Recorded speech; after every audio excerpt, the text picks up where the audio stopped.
Romo got COVID too, but still, like Romo's a great announcer, great TV analyst, and so would Phillip Rivers, and he'd be like dadgummit, so you don't have to worry about him swearing.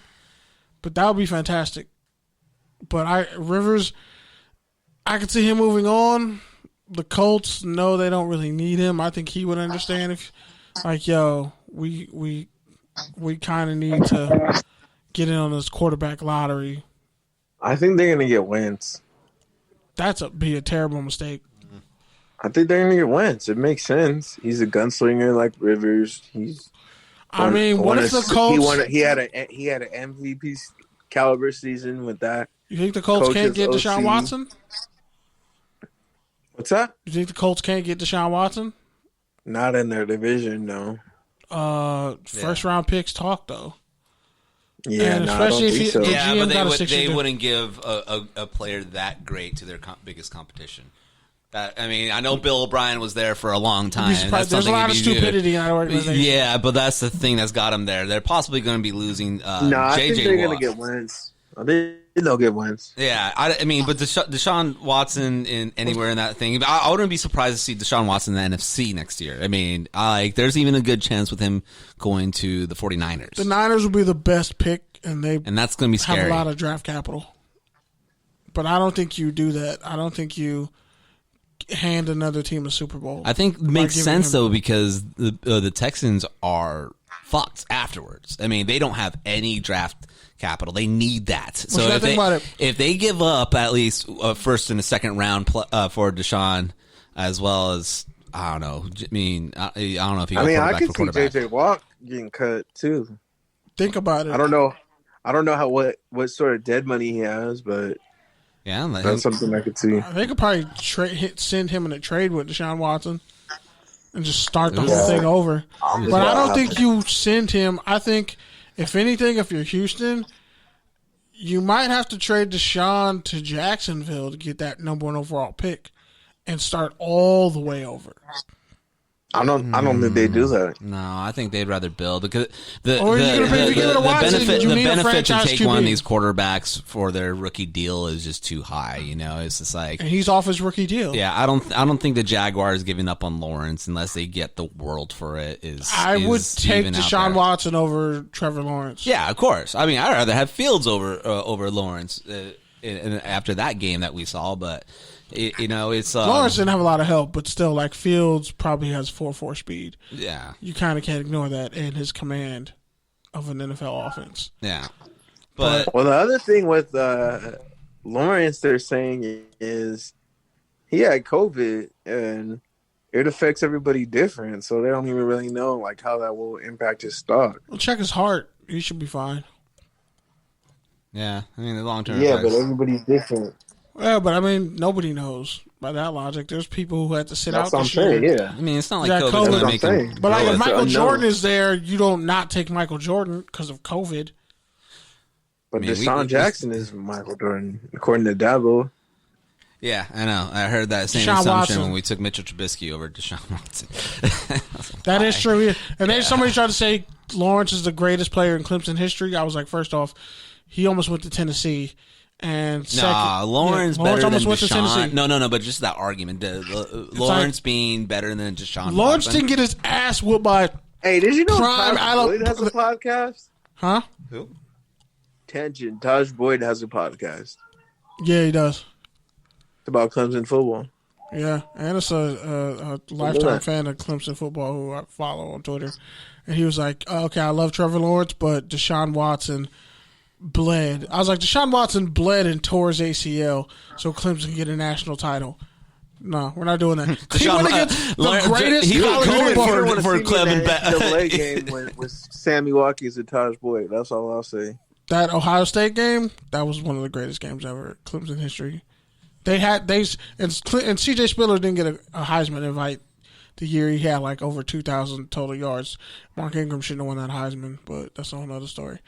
Hey, that's another thing I want to talk about, another tangent, which will probably be a good segue to college football after this. But the movie Safety on Disney Plus, I saw it this past week. I knew you'd see it. Was was kind of triggering. Not gonna lie, considering I'm raising my siblings, but living in a dorm room. What are those tears in your eye there, Pete? He was. But it feels like a dorm at times. I actually read up on the movie, and they were pretty much like, yeah, it's exactly what you expect from a Disney sports movie. There's a rah speech. There's a moment where all the teams in the locker room were singing. And yeah, there's you'll laugh, you'll cry. But yeah, it's pretty much follows the template. And so it was a pretty solid movie. I'm not gonna lie. They kind of omitted the fact that dude didn't come back the next year because he had a scholarship eliminated because he had a bunch of running backs, and they also kind of like semantics. Yeah, it was kind of some Clemson PR shit. Like definitely like. Oh yeah, we fucked him over afterwards. Like, okay, you guys just got called out by all your greatest alumni and boosters who were threatening to, disaffiliate from your organization because of all your racist monuments and donors. But yeah, let's put out this movie about this backup safety black player who, the community supported because, well, that was like 12 years ago. And he said actually they had told him they were going to do a movie, and like when this happened in 2008, 2009, and then they just like called him like last year and were like, okay, it's officially greenlit. Like it was in development for like 10 years, and they're like, nah, it's officially greenlit. That's how it works. So it was like, yeah, definitely some politics there, and technically he was actually a running back, not a safety, but yeah, I don't think runner would have been as catchy a title. Yeah, that's how I was like, I see what they did there. But yeah, I mean, it probably did. It probably did make the story better than being like, all right. Like even at the end, the highlight they showed of him on at the end was like a special teams tackle, some garbage time. Yeah, it was like, okay, like. Yeah, this dude didn't really play, but you guys were trying to make Clemson look good. And also, like, give sports fans who got Disney Plus because of Xbox or ESPN Plus something to, like, watch with their kids. Oh, look, a family movie. Clemson. We're just going to ignore all the racism, though. Wasn't that what Deshaun but DeAndre Hopkins was on that team, right? Movie. What? Yeah, but none of the players on there were like actually players. Yeah. But yeah, the other thing that I would say that it's good to watch like if you don't really understand like NCAA violations because like it's a good like little crash course 101 and like what the fuck. Like cuz basically the coaches' moms were giving the son a ride to school or like giving him meals or like, just giving him a candy bar was basically a violation. So luckily things have gotten a little bit better since then, but yeah, remember when they couldn't people not that much. Yeah, like Shabazz Napier's like, I go to sleep hungry every night because I don't have enough money to eat with, but I won a national title, so I guess that's great. But I'm poor and I'm starving in college, and they're making millions of dollars off of me. But, at least we won the school title. I'm really just in this for my brothers, though. All right, Kenny. So with that, let's get to college football. All righty, then. Hold on, wait. Salute to the Jamaican DJ. Okay, so... Olsen grabs burger.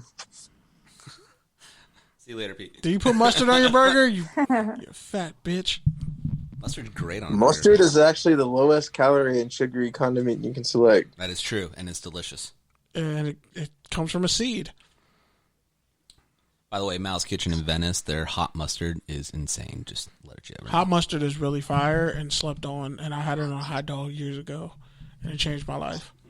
I had it Back when me, my uncle, and my dad took down 100-piece of nuggets when they used to put it in that like little circular tube thing. Oh man! Crap. Oh. Those were the superstars in the days. I found out back in the day that I found out recently. I didn't know that mustard didn't have an expiration date. I thought it did. Yeah, I thought it did. Like I thought my mom was just messing with me when she would bring home it's mustard. basically preservatives. Yeah, like when I found out. Oh, wait, the mustard doesn't have an expiration date. And then I remember a dude at my job. He's like, "That's because mustard doesn't expire, Kenny." I was like, "What? What do you mean mustard doesn't expire? His date is from like 3 weeks ago." He's like, "Mustard doesn't expire." I had to Google that. Have you ever seen mold in mustard? No, but I just assumed it got like really wet and soggy, and like it would cave in on itself somehow. So like mayonnaise. Yeah, but yeah, apparently not. Especially it was Dijon mustard at my job too. I was like, Dijon mustard, you know how I can get. Nah, Dijon mustard's nasty. Yeah, people love it. I'm the opposite. I like that crazy sharp kind of mustard, like even like the whole grain mustards too. It stabs a hole in your taste buds because that's what Dijon. You can't taste anything but that though. That's my whole thing. You gotta use it in moderation. That's why you got it. If you use Dijon mustard, people always use vegan mayo to kind of soften the blow, and then they put cheese on it. People in their sandwiches are very interesting. But speaking of sandwiches, you know, you think about all the Heisman has pretty much became a quarterback award, right? Or the best player on Alabama's team award. Well, not much has changed. Quarterback Mac Jones won the Davey O'Brien Award for best quarterback. Devontae Smith, they called him the Slim Reaper, who came back for his senior year when like him and Henry Ruggs and Jerry Jeudy, like they were the trio. He comes back with Jalen Waddell, who might actually play after like breaking his ankle. He might actually play in the national title game against Ohio State, who's having a bunch of COVID issues. And they're thinking about rescheduling the game, pushing it back a couple days or something like that. But then also Nick Saban's daughter went on Twitter and flamed him. They're like, we had COVID issues all year, and we played an SEC schedule. Like, how dare you sit up here and want preferential treatment? You didn't even play 6 games, bro.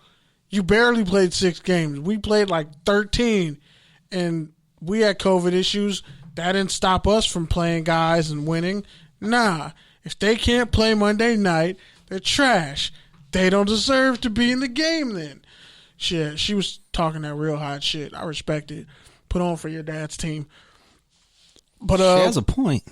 True, like she has a point. I mean, we played 13 games. We played SEC schedule 13 games with all our COVID cancellations. Y'all only played 6, and your QB got hurt from a hit in the Clemson game, which I don't really think that was targeting by Skalski, but it is what it is. Now, I mean, in the future, I mean, hopefully nothing ever like this happens again, but are you in for the rule that there should be an X amount of games that you should be playing before any kind of college playoff qualification? That's the problem. The Pac-12 had that idea, and look how they ended up. They got their ass kicked. Oregon got their ass kicked by Iowa State. I think you should have 8 games. I mean, that's fair. I mean, like it's. But it was a conference issue. A lot of things there are just beyond their control, of course. The Big Ten's stupid too. Yeah, and they opened late. There's everything against Ohio, and they're ready for this year from day one. The thing is, they changed that rule just so they could play Northwestern. Yeah. And so I mean, like for them to be mad about it, I don't take it away from them to be mad. Somebody needs to mute their mic. Yeah, please. But like, hey, I don't think it's anything to be mad about. But at the same time, they are the better team. They are. I think Ohio State. They clapped Clemson. Yeah, in a fun way, and especially after taking that hit in that game. That was their Fields was vendetta. Amazing. That was a vendetta. Like Ohio State needed that win to prove because they never actually beaten Ohio. They never beat Clemson lifetime. They were 0-4 against them. So they needed to get that one win. That linebacker, you know, he that's the second time he did that, right? In the national in college playoff, I guess. LSU he did it, but also I think that was a clean hit. If It is one thing if he stayed that way and the field was head up. Field spun. So when you spin, like they say, oh, you have to keep your head up. You have to see what you're hitting. Some people don't have a neck, and